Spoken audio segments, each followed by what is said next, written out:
वाह! लोग बच्चे की शिकायत लेके मम्मी के पास जाते हैं। तुम मम्मी की शिकायत लेकर मेरे पास आई हो। तुम्हारी माँ है ना, बिना मास्क के बाहर जाती है, सैनिटाइज भी नहीं करती हाथ और बिना काम के घूमती रहती हैं। अगर कोरोना हो गया ना तो दिक्कत हो जाएगी। अरे मैंने भी तो कहा ना उनसे 1-2 बार, पर मम्मी मानती ही नहीं किसी की बात। मुझे ही कुछ करना पड़ेगा। अच्छा, क्या कर लोगी तुम? क्या कहा? अ, नहीं मेरा मतलब तुम क्या करने वाली हो? तुम बस मेरा साथ दो। अगले दिन जब सास कहीं से घूम कर आती है। माँ, मेरे शरीर पर कुछ हो रहा है, देखना।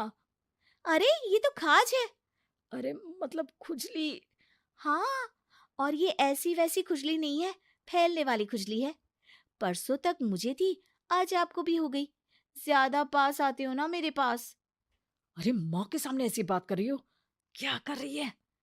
अरे तो पास आए तभी तो खुजली हुई ना। अब आप मम्मी के पास खड़े हो तो उनको भी तो हो सकती है ना। अरे मोरी मैया, अ, जो का कह रही है?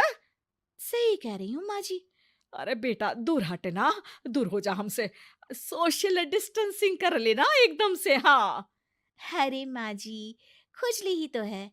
आप तो गांव की शक्तिशाली औरत हो।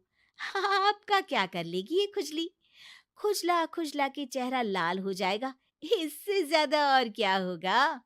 अरे नहीं नहीं बहू, थोड़ी मोटी चीज भी बड़ी दिक्कत दे सकती है ना। और खुजली है, अच्छा थोड़ी ना लगता है, लोग क्या कहेंगे? सारे घर को खुजली हो गई तो है। तो माँ, क्या करूं मैं? अब क्रीम लगा, नहा ले नीम के पानी से, घर से ना निकल वरना लोग खुजलाओ खुजला के माय नेम इज खाज बोल के चढ़ाएंगे तुझे। और हमसे ना बेटा दूर रहा कर, कहीं हमको भी हो गई तो। माँ, ऐसे ही कोरोना भी तो हो सकता है। खुजली होने के बाद लोग क्या बोलेंगे, कम से कम वो सुन तो पाएंगे। अगर कोरोना हो गया तो? हाँ, बाबा समझ गई। अब तू अपनी खुजली का ध्यान रख, मैं तुम्हारे कोरोना का ध्यान रखूंगी, ठीक है? माँ जी, आप तो बिना बोले ही बस इशारों में ही समझ गई। वैसे ये आइडिया था किसका? आपकी बेटी का। अच्छा अच्छा, सोशल डिस्टेंसिंग की वजह से छू नहीं रही हूं तुझे वरना। दे दनादन हो जाता है ना माँ। अरे हंस क्या रहा है? मेरे लिए नया मास्क लेकर आ। उस दिन के बाद सास ने गांठ बांध ली। 2 गज दूरी, मास्क जरूरी और घर में ही बैठ के खाओ आलू पूरी।